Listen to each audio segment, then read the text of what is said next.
Thanks for tuning in to another edition. Actually, I shouldn't say another edition because this used to be called the OFN Today. As you can see, we still have the OFN Today template ready to go. I guess I could still call this the OFN Today, but we have a new title for the show. It is Inside Ourlads NFL Depth Charts, and the Kansas City Chiefs will take center stage here with our special guest contributor from Arrowhead Addict, Tom Welte. Tom, thanks for hanging in there and talking to us today. Yeah, excited to be here. Always love a chance to talk about my Chiefs. All right, Tom. So let's get right to it. The Chiefs, the big story is Joe Thuney is now a member of that offensive line. There's a lot of changes to talk about. I mean, that's the big story this offseason for Kansas City, isn't it? The offensive line, because that is what hurt them in the Super Bowl. Yeah, it was a painful game to watch if you're a Chiefs fan. Obviously, congratulations to the Tampa Bay Buccaneers, and they played well. And between the injuries and everything that happened on that offensive line, even just throughout the season, and then losing Eric Fisher in the AFC Championship game was really tough. So they walked and hobbled, and it was kind of I don't want to say a predictable outcome because I don't think anybody saw it going as one-sided as it did. But we're healing, we're moving on. I think the release of Fisher and Schwartz was a bold move. But if you think back to the 2018 AFC Championship game when the defense kind of fell apart and the Chiefs cleared house, I think there's a lot of parallels between that offseason and this offseason in terms of there's obviously a weakness here, and we need to be aggressive in pursuing talent to make it work, to continue to chase championships. So Joe Thuney, I think, is a great fit, but that's one piece, and you still have 5 other guys you got to figure out, across that line. So I said it a couple months ago on a different podcast. I think we could see, and it really seems like there's going to be 5 new starters in Kansas City for that offensive line, which will be interesting. Wow. All right, well, let's take a look at it. So Thuney is there. Last year, there was Andrew Wiley, who's a restricted free agent, but he didn't have a great season. So does that mean you believe that the tender? What's your guess on what the tender is going to be? So yeah, Wiley's been around for a little bit in Kansas City. They do like him as a starter. I think if there's a guy who's going to return, it's probably him. They've also got Nick Allegretti, who they drafted a couple years ago, but. Yeah, Wiley is a serviceable guard. The big issue was they tried to, he kicked out to right tackle for the Super Bowl, and that was a disaster. He doesn't have the foot speed or the movement skills to play tackle. But they were just looking for a body who was experienced at that point. So I think he has a good chance. Really, his play kind of goes up and down, very inconsistent. But the better, obviously with an offensive line, if you surround him with talent, you can kind of cover those things up. He's not the greatest athlete, but he does have, functional strength, and he can hold his own. He's, he's not been too terrible in pass protection, and there's some flashes of good run blocking there. But the biggest thing with him is it's been such an up and down, ride with him. So I believe they tendered him today. I haven't had a chance to see what they tendered him at, but I believe they intend on holding on to him, and it's a possibility that he could be maybe the lone returning starter for 2021. And that's interesting because Allegretti and Austin Reeder, the starting center, who's an unrestricted free agent, they actually played better than Wiley. Mm-hmm. And what's the situation there? Why do you think those two guys may not be back compared to Wiley? So, well, I think earlier there was a report that said that Austin Reeder's not coming, or the Chiefs are, planning on him signing somewhere else this offseason. I don't think that they're going to pay him. He's been a very just kind of average, nothing really special. He's been a starter and serviceable, and that's about it. But I actually think there's a chance. Nick Allegretti played center in college. So I think there's a chance, when he was drafted, that was the original conversation, was for him to kind of be groomed to take over that center position. He's like the only guy out of everybody on the offensive line that hasn't been cut, isn't a free agent in any sense. So that makes a lot of sense that Allegretti would move over to center. Like you said, he was a 2-time captain at Illinois, started 3 years there. and he's a pretty good, powerful run blocker. So, which is rare for the Kansas City Chiefs, or at least the old Kansas City Chiefs. Hmm. So, especially on the interior. But Allegretti to center, that makes a lot of sense then. Yeah, and he's got I don't know, I don't have his measurements offhand, but he's got some long arms, and watching him this last year, it seemed like he really excelled when he was kind of on some of those reach blocks and coming across people. I think that you would be helping him develop as a young player if you put him in a role where his job is to kind of do some more cleaning up and helping than to take a guy on, head up and try to move him off his spot.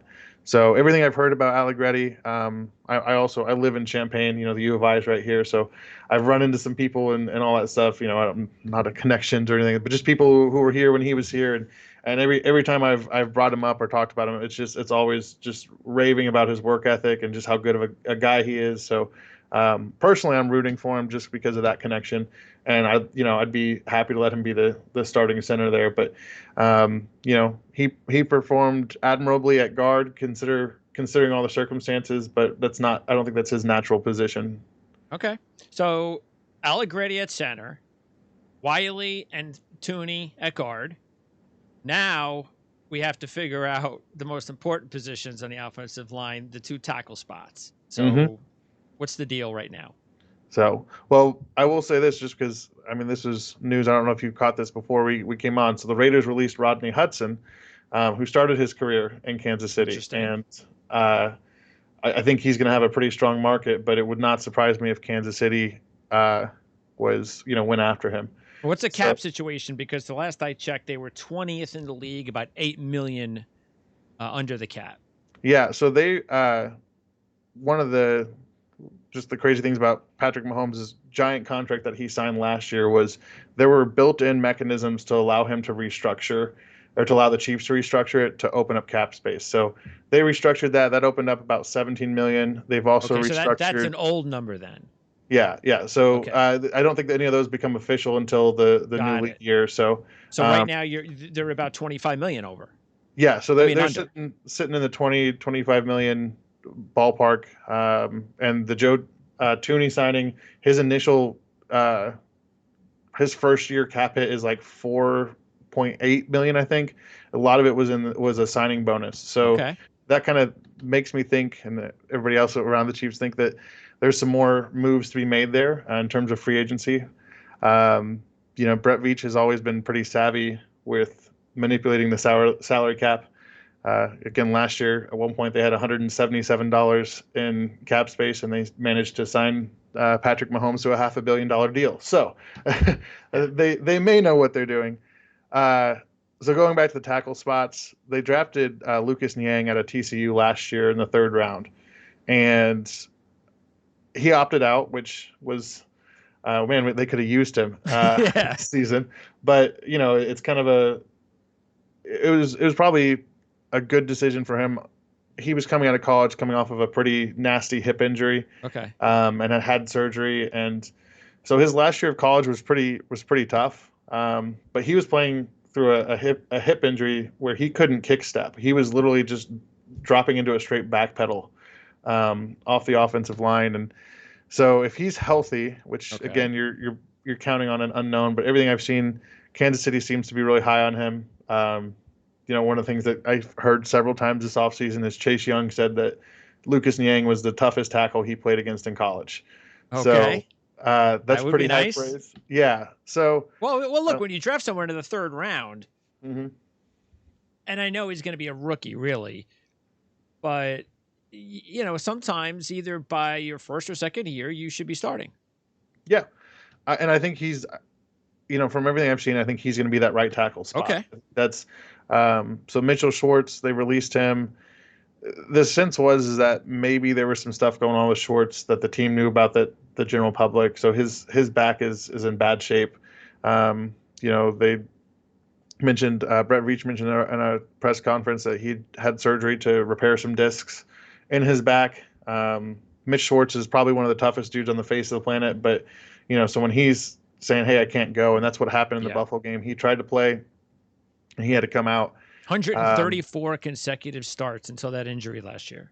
Yeah, it was a crazy crazy thing to see. A lot of local speculation is that Schwartz is going to retire. I hope whatever he does is best for him. He's been awesome for Kansas City, but I think Lucas Niang's going to slide in that right tackle spot. Okay. Could they bring back Remmers as like a backup type?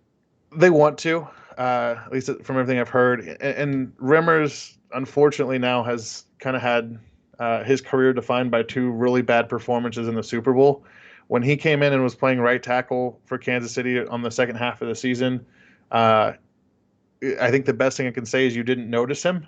With offensive line, that sometimes that's a good thing. Yeah, he wasn't getting destroyed, and you're just going, oh man, not him again. He was solid. I mean, as a depth piece, I would and he started the season actually at guard and then got moved to right tackle. So Andy Reid loves those versatile offensive linemen who he can plug into different places. So I would look for Remmers to be back.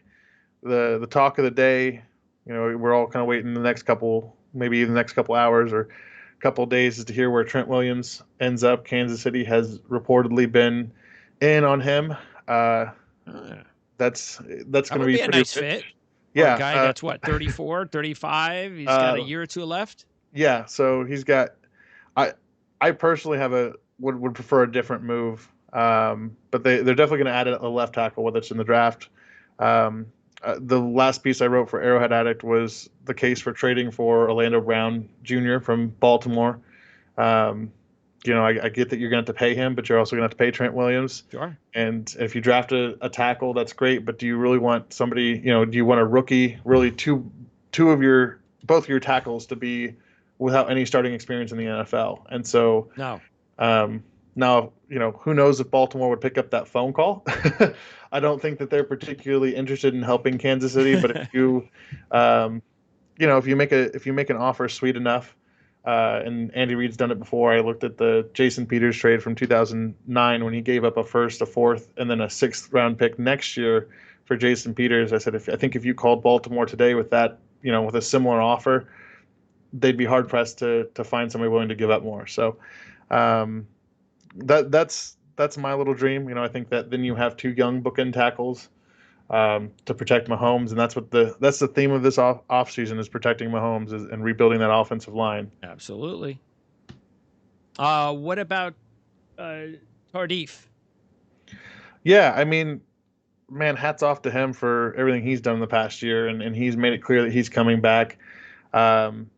It's hard to. I have so much respect for him. It's hard to kind of be critical of him. But the reality was his play had kind of, I don't want to say dropped off, but he had a rough 2019. Not as good as some of the years we'd seen before. And so there's conversation about, is he regressing? Is it an age thing? And then he opts out, which is, again, definitely not a complaint or anything you want to hold against him. And in fact, you could maybe make the argument that a year off may have done him well. But it's so hard to project. I think he'll be back. I think that he'll be given a chance to start, to come back into that position. But really the reality is his contract isn't really one the Chiefs can move on from right now. And so he'll probably be on the roster. I don't know, and again, if that's if he ends up being depth or if he just comes in and you bring somebody in to push him and try to be start, that's not the worst position to be in the world. But great guy, great player when he was playing, kind of an unknown just because of the trajectory he was on before he opted out, and now you've had a year off football. But hey, the man went through med school and played in the NFL at the same time. That's so right. if I'm sure he could have stayed in shape. So again, one of those guys that you're rooting for, but you just have to be realistic about your expectations. All right. So if the Chiefs do, by the way, when you were talking about Trent Williams, you said that's not really where you would go. Mm-hmm. Why is that? I mean, listen, I think Trent Williams is probably one of the best offensive tackles of the last decade, and skill-wise, I think he's still got it. I just think that if you're going to pay him a lot of money, go with someone a little younger. A little bit younger. I think Orlando Brown has some upside at left tackle. I get that there's some scheme questions, but proven tackles in the NFL don't hit the market very often. Especially proven tackles that are 24 years old. He's never missed a game. He started 42 starts. He's got 2 Pro Bowls under his belt. He played 11 games at left tackle last year, didn't allow a sack or a QB hit. So, I mean, and just watching him play, the dude's massive, and he uses that. He can move, I think, better than people realize. I would argue that he's potentially on the cusp of being an all-pro level player if he continues his current trajectory. I wouldn't be upset necessarily if they brought in Trent Williams if it's maybe a 2 or 3 year deal. But he's going to be 33 when he starts the season, and at the end of the day, 35, 36. That's it. Yeah. Yeah. Father Time's undefeated at the end of the day. So except for Tom Brady, maybe, but that age catches up with you, especially in the offensive line. It's a tough position to play. All right, let's get to the rest of the offense then. Running back. So Edwards-Hilaire's there. Mm-hmm. But, I mean, do you look, Bell's not going to be back? I don't think so. Okay. Damian Williams, will he return? They just cut him as we were setting up on the podcast. So okay. And of course, he opted out. Daryl Williams is a restricted free agent. Yep, and they didn't tender him. They actually assigned him to a 1-year contract. So he's back earlier today. So he'll be back. Okay, and Darwin Thompson still a player the team likes. Sometimes. So he kind of ended up in the doghouse in the middle of the season. He was having issues with ball security, and it really felt like there was a couple games he was inactive. He got the start that final week. Against the Chargers, it was kind of a boost of confidence for him. He showed, I mean, Darwin's always been, very athletic, not the fastest guy in the room, but definitely an athlete. And again, one of those guys that people rave about in terms of work ethic and all that stuff. They seem to like him. It's just going to be a matter of what can he offer that, is different from the other guys on the team. And I expect that they'll bring in somebody to compete, with the third, maybe even that second spot. But they're going to have to add at least one more running back. I think so. I think that they'll grab. I think they'll probably end up with an undrafted free agent. They might. Andy Reid really likes to have a stable of guys because he understands. Clyde looked good last year, but he got hurt, and running backs get hurt a lot. And that's the nature of that position. It's you're running into piles, and everybody's trying to hit you. And but you don't think they're going to invest high? I don't think that they'll invest, too highly. Okay. Just in terms of the draft coming up, I absolutely love Javonte Williams from North Carolina, but I think he's going to be a little too rich. But man, I was like, if they took him in the second, I wouldn't be too mad. And then I almost got chased off Twitter for that take. So, they're going to bring in some bodies. I don't think that they'll spend any big investments. Maybe a day 3 pick. All right, tight end. Now, Travis Kelsey, wow, what a season. Helped me a lot because he was on my fantasy team.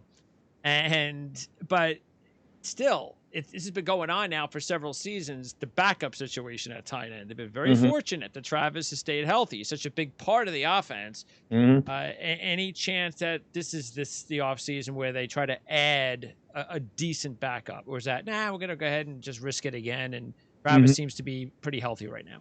Yeah, they've prioritized finding that tight end too the last couple of off seasons. It just hasn't worked out. It hasn't come into fruition for them.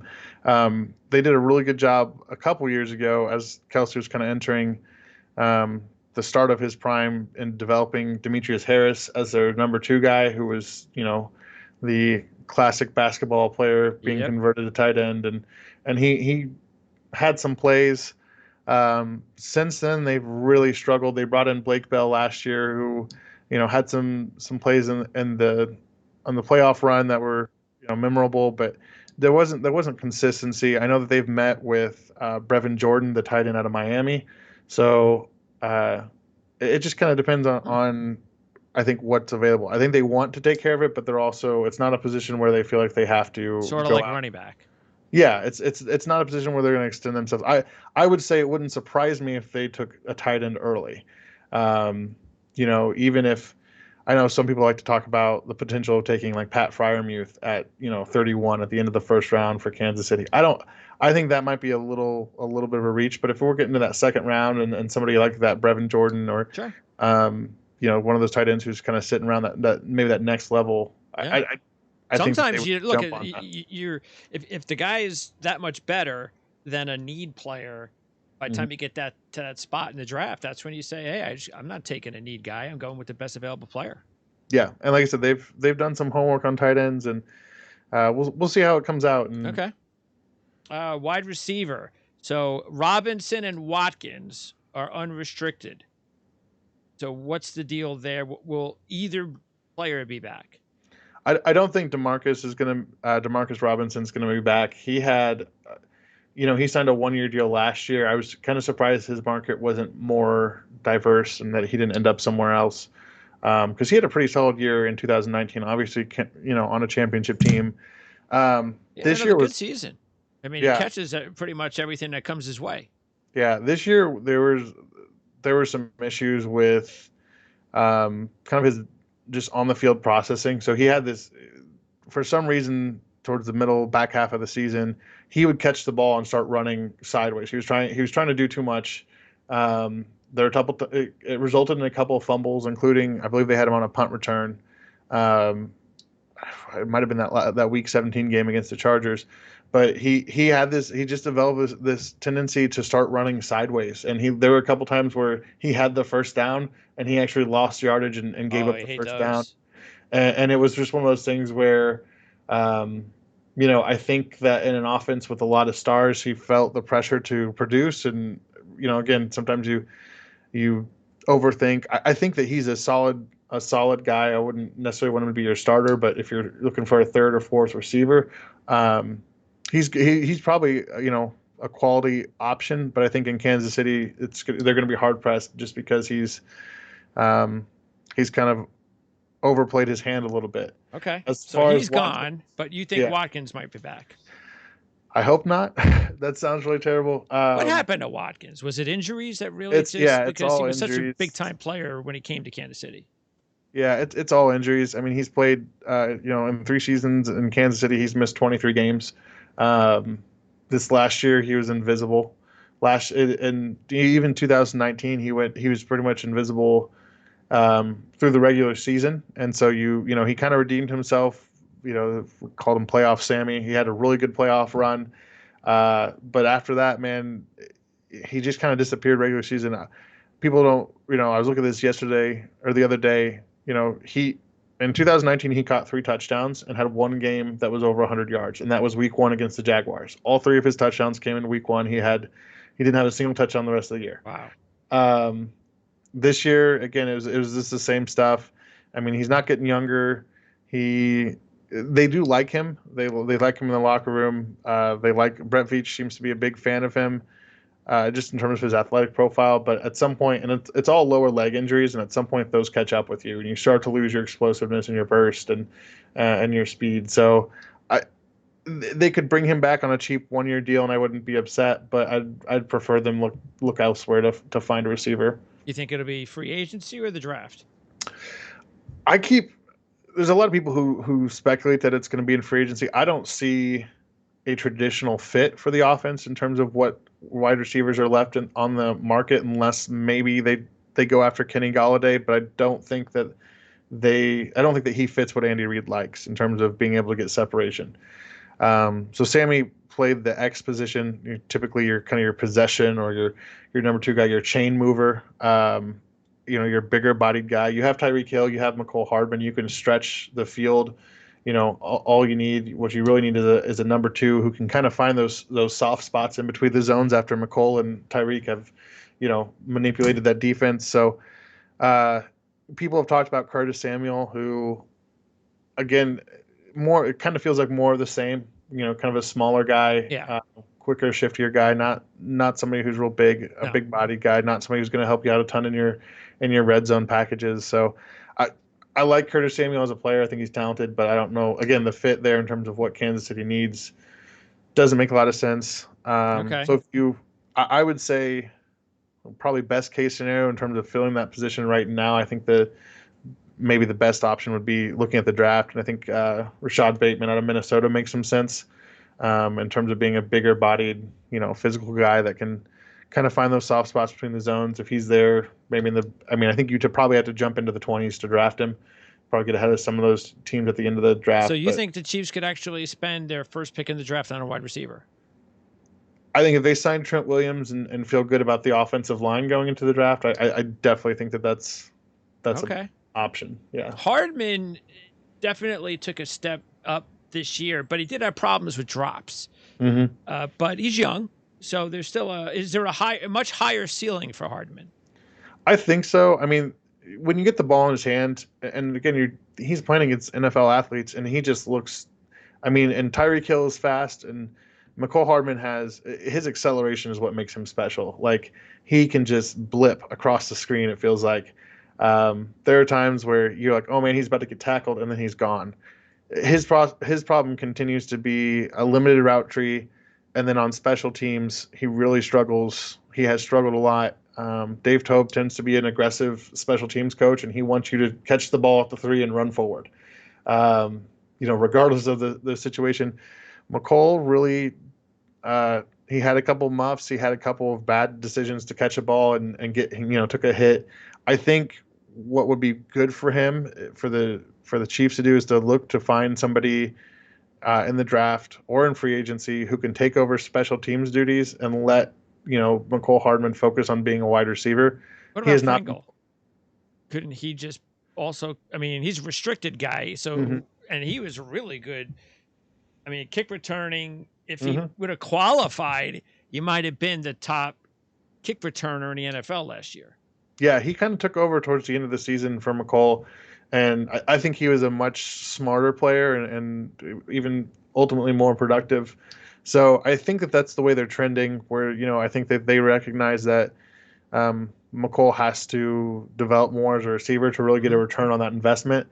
The other part of that is, again, not having a full regular offseason for Hardman is hard, and he's not been playing wide receiver for that long. If I remember right, he came to Georgia as a cornerback. So again, we're talking about a guy who's relatively new to the position, has an elite athletic profile, but really has to kind of put it together in year 3.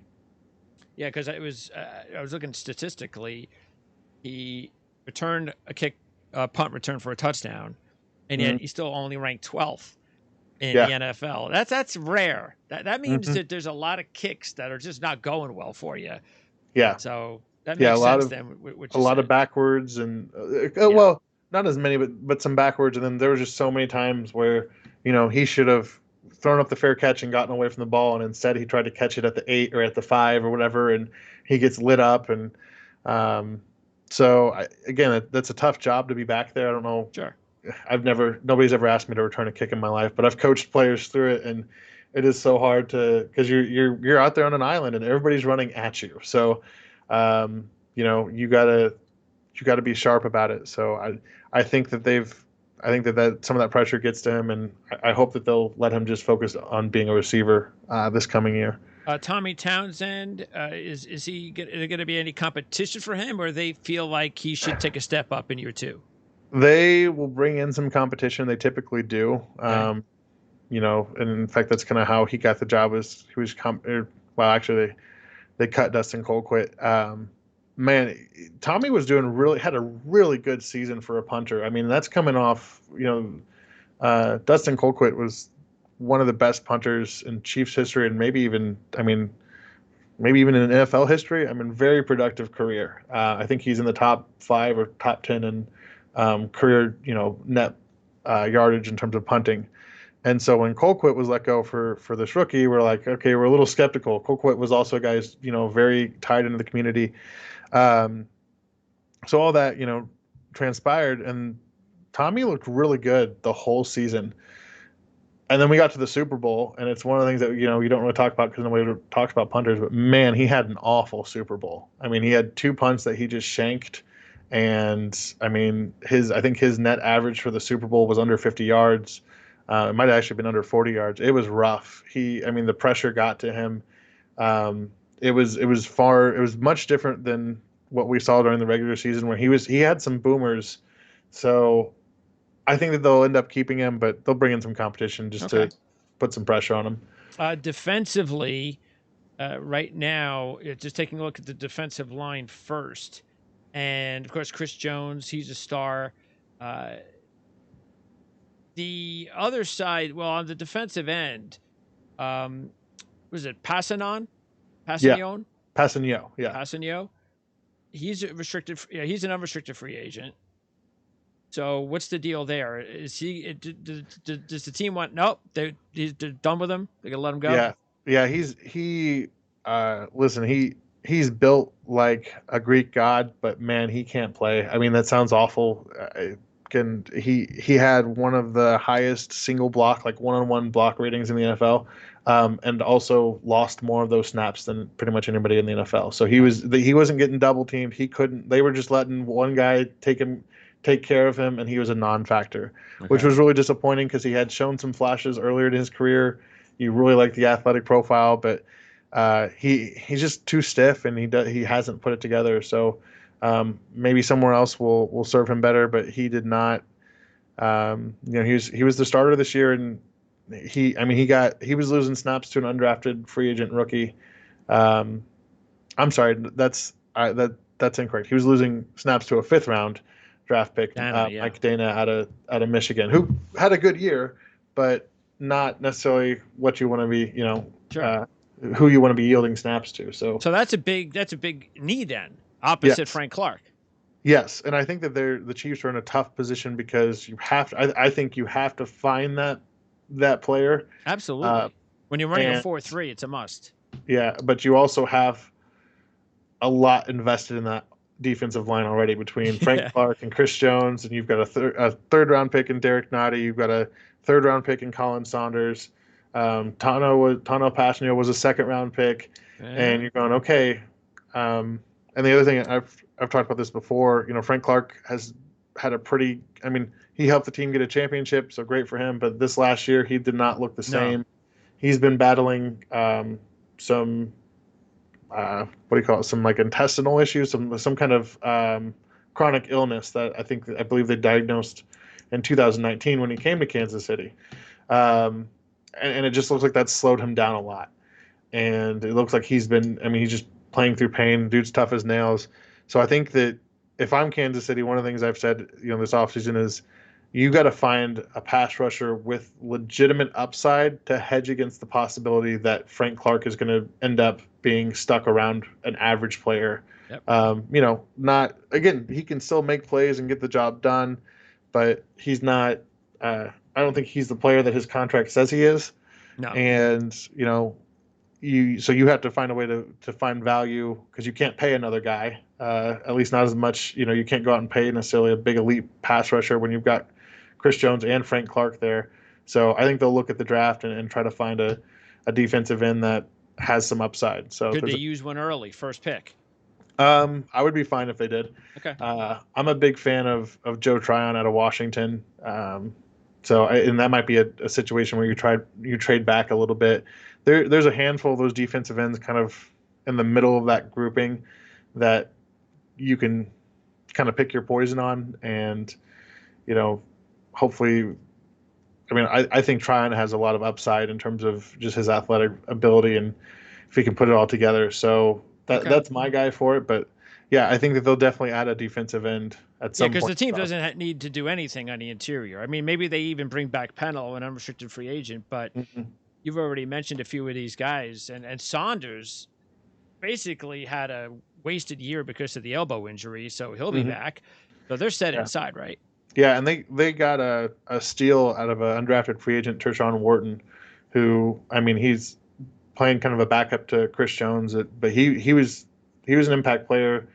Again, especially for an undrafted guy, he was getting snaps. And he was getting a lot of them. Yeah, 48% of the snaps. Yeah, and he was productive for a guy who played at it was a local kid, Missouri. I'm from the college. It's one of those really long names, really small school, and he came in and played in the NFL, and they really like him there in Kansas City. Nice story. All right, linebacker Damian Wilson's unrestricted. Ben Neiman's restricted. Hitchens and Wilson, they've been playing together forever, but maybe it's time to let Damian Wilson go because this unit just wasn't very good last year, and it really hasn't been all that great the last few years. Willie Gay was drafted in the 2nd round last year, but he didn't get a lot of playing time, and yet it's time for him to take that next step in 2021.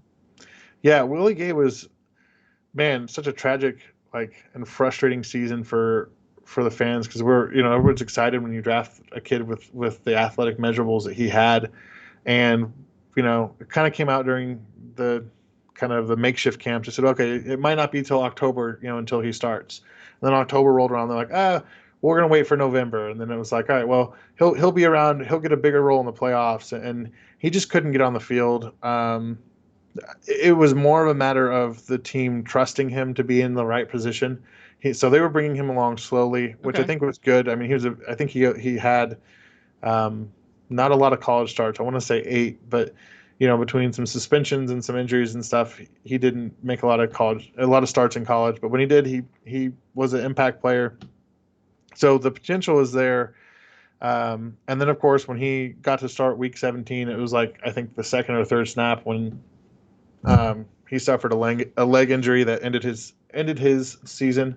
So that was frustrating. You wait all year to see the kid, and then he gets hurt. But what we saw, I think, again, you have raw potential. You have a guy who has a phenomenal athletic profile, but he's got to get it there. He's got to get there mentally in terms of processing, understanding. And Steve Spagnuolo, for his linebackers, it's really important that you're in position, because he blitzes a lot. And if you're in position, that little short dump off pass will probably go for a touchdown. So that's why he wasn't on the field. They're trying to, schematically, you have to kind of bring them along. He has to be in position. Otherwise you're giving up the touchdown. So does he have a specific position that he's going to play? I think he's going to be an outside guy, probably. We'll see. I think if you asked 100 people, they'd give you a different opinion on how his coverage skills are. I think he's got the athletic ability to cover pretty well, and he had some really good plays in college. I don't know if they're going to want him to be that, that dime or nickel set linebacker. I think that they would like him to, but again, if talking about the football IQ side of things, trying to make sure that that's lined up, I think he's going to be a starter. I think that they're going to rely on him pretty heavily. Oh, he better be a starter. Yeah. For a second round pick. Yeah. It's just a matter of, can he, get the playbook down? It helped a lot when he was playing next to Hitchens, but the problem with Hitchens is, as much as he is kind of the guy who lines everything up on defense, he's not the best guy you want in there and like nickel and dimes. So in terms of athleticism, Hitchens gets kind of dusted a little bit in coverage, so that's tough. So do they need to add another impact player at linebacker, or because they do play 3 safeties so much, that's not really that important? Yeah, I think I would prefer them. I would say they probably need to value a safety over a linebacker. If they add a linebacker, I know there's some people who talk about the Chiefs drafting, a linebacker in the first, and every time I see somebody saying, hey, the Chiefs are going to draft Nick Bolton out of Missouri, I want to just, I'm just like, all right, well, no. I don't think they're going to spend a high pick on it. I think that they could bring in a veteran. They could bring back Damian Wilson, and for on a 1-year deal or whatever till Willie Gay is ready. Hitchens will be here till his contract is done, and then Ben Neiman was a guy who they relied on a lot, but has athletic limitations, but he understands where he's supposed to be, understands the scheme, and so he kind of drove all of us nuts, because he was the guy on 3rd and 5 who was giving up the 7-yard catch and then making the tackle, just because he can't keep up with some guys. So if you're going to replace someone, I think you look to replace Ben Neiman maybe with somebody who has some experience and can cover. Okay. Let's take a look at the secondary. Speaking of coverage, and Ward's a restricted free agent. Breeland's an unrestricted free agent. The team would like to have both of these guys back, right? And even Fenton, who had a good season, and Snead really played well as a rookie in the time he had. Looks like overall, just taking a look at it, as long as Ward's back, if they bring Breeland back, and then they maybe have to just decide what to do with Sorensen, who's an unrestricted free agent, there's not much work that needs to be done there. It's actually become a pretty decent unit. Yeah, and it's kind of a crazy to think about. A couple of years ago, everybody was frustrated because the Chiefs hadn't drafted somebody high. So Yeah, and they were rough. So they'll keep Ward around at least for one more year. They really like him. They trust him. I mean, he's going one-on-one with usually a number one or number two receiver on the outside. Breland, I think, is the biggest unknown. I think that they would like him back, but I think his career has just been kind of weird in terms of his contracts because if you remember a couple years ago, he signed a 3-year deal, kind of his big deal with Carolina, but then failed his physical after he had I forgot where he was at, but he was out of the country. He injured I think it was his Achilles, like cut it. And so they backed out of that deal and he spent a year with the Packers. It's been 1-year deals since. So he's looking for something, he's looking for his payday. He's looking for a commitment. I don't know if Kansas City will give that to him. He's, getting a little older. He had some off the field drama last year. He got suspended, but when he's on the field, man, he's a solid corner. I mean, he'll get beat, usually he gets the pass interference or a holding call, but he keeps up with guys. He plays really well. I hope whatever happens, it works out well for him because he's earned whatever he gets. Okay. L'Jarius Sneed's going to be a stud. Outside? Everywhere. So he was forced into playing outside with the Bashaud Breeland suspension. Breeland came back, Sneed got injured. And then when Sneed had come back, I'm trying to remember, they were just trying to work him into the rotation. And so they ended up kind of playing him in the nickel / hybrid safety role that they played Kendall Fuller in late last year. And I mean, regardless of where he's played, and he said, he's never played slot before, like played the slot position. And man, he was good at that too. It seems like he can do whatever they want him to do. Okay. Absolute, people know that he had a good season, but I think unless you really watched him, he's a ball hawk. I've not seen a player with that kind of ball production since Marcus Peters was in Kansas City. In fact, his injury where he injured his collarbone was on an almost interception. He was diving to make the interception and landed on his shoulder funny. So, I think he had 4 interceptions, and then, again, in the playoffs, they were busting him out as a blitzer. I don't think he had a single sack in college. I mean, they used him everywhere, and I think that'll just continue to expand his role in the defense. Okay. So he's a name to watch the next couple of years. He's going to be a star. All right. So, and Daniel Sorensen, will he be back? Because he makes plays, but overall, he's just not really that good. He's okay. Yeah. At best. Average. Yeah. I'm being nice. Yeah. I mean, I think there's nobody who has a more love-hate relationship with Daniel Sorensen than the Kansas City fan base, because they're like 1 minute he'll give up a play just because he can't keep up. I mean, Darren Waller usually walks in and just abuses Daniel Sorensen. I mean, I have some memories of Sorensen draped over Waller's back trying to get him down. And then at the same time, he's such a devoted, film team studier. Player? Yeah, team player. Really a guy that, they love him. The coaches love him. Tyrann Mathieu talked about how, when he came to Kansas City and he's used to being a guy who works really hard. He goes, but Daniel Sorensen doesn't leave the film room. Like, he goes, I get here at 5 a.m. and Dan's already been there for an hour studying. Well, he better with his limited physical skills. Yeah. So, again, one of those guys where it's like, yeah, you got some holes in your game, but you have to root for him because he plays, and his style of football. It's like, okay, he'll go all game and he'll give up, chunk yard, and then he'll get the interception, the clutch interception or the forced fumble. The Browns game, so stuff like that. I know people worry about, was that hit fair, or whatever, but that type of play in terms of you need a play and someone's going to make it, and Daniel Sorensen just randomly. He just pops up at the right time and that's a result of him being that hard worker who studies. So you think he could be back on the cheap? Yeah, I think I don't think any team values him more than what Kansas City values him. Yeah. And I think that he is very comfortable in that position. I would love it if they brought in a younger safety to just kind of, again, maybe a day 2 or day 3 guy, and you just say, all right, little rookie safety. This is Dan Sorensen. You follow him around, and whatever he does, you do. Okay. You better show up for the I 4 like a.m. that. film sessions. Sure. I think there's a lot of value there in terms of his football IQ and his mentorship. So pretty much if they re-sign Breland, then when you're looking at the secondary, you're, like you said, maybe a mid-round safety. Mm-hmm. If they don't re-sign Breland, then the top need in the defensive backfield is definitely another corner. Yeah, and I made the joke earlier with some friends. I said, this is the year no one's talking about Kansas City needing to draft a corner in round 1, and this is probably going to be the year they draft a corner in round 1 and shock us all. Okay.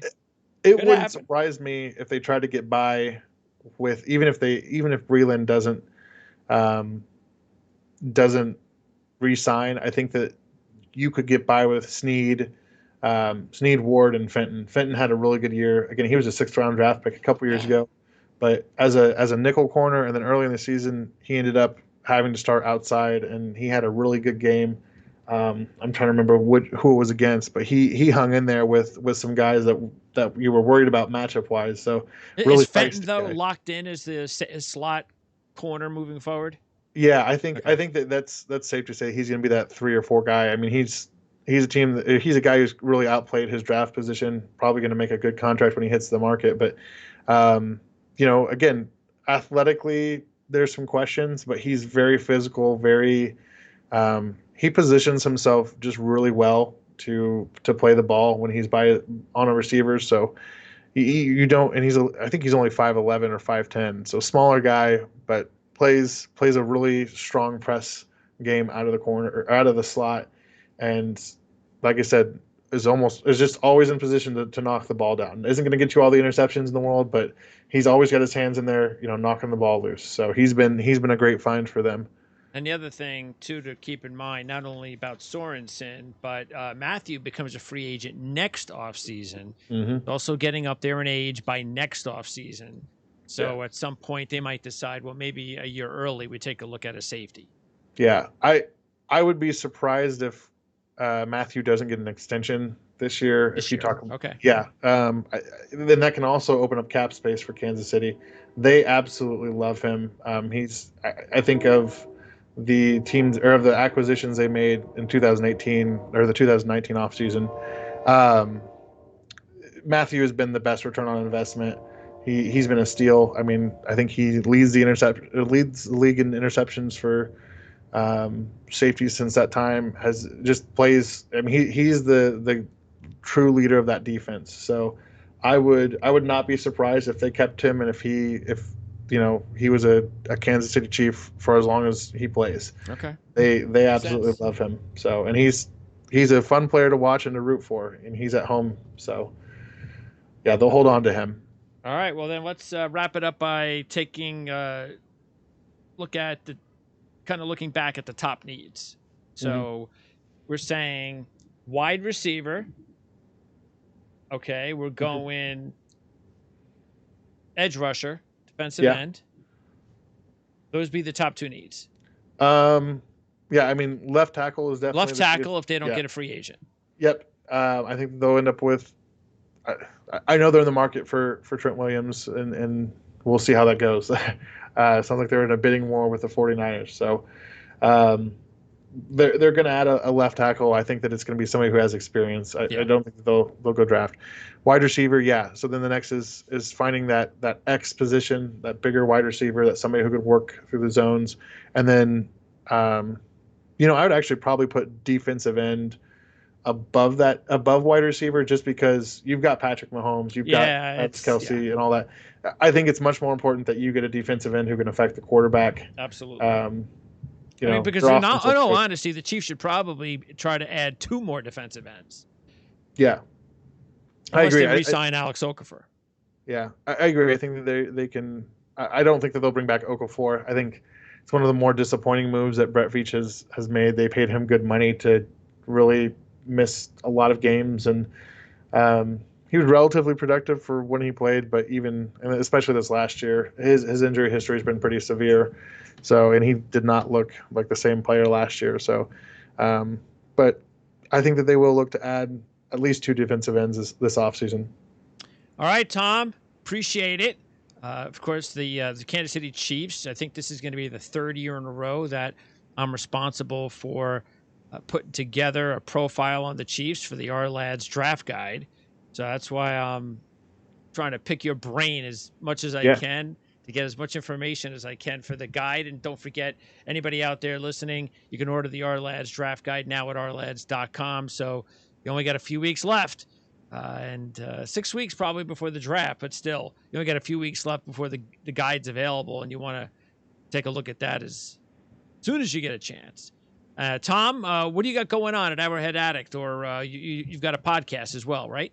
So, yeah, I actually haven't been on they just rebooted the podcast over there a little bit ago. I haven't been on it since I just started a new job, so I've been kind of crazy getting involved there. But yeah, so Arrowhead Addict, we've got Chiefs content on a regular basis, on a daily basis. Here in the near future, I'll be dropping some wide receiver draft rankings. I've profiled edge rushers and interior offensive line profiles so far this season. For the 2021 draft, you can also find I made my case for the Chiefs trading for Orlando Brown over at Arrowhead Addict, and all those guys over there are doing great work. So yeah, go ahead and check them out at arrowheadaddict.com. Appreciate it, Tom, and hopefully we get an opportunity to talk to you after the draft. Yeah, absolutely, man. Looking forward to it. Thanks, Tom. Yep, thank you.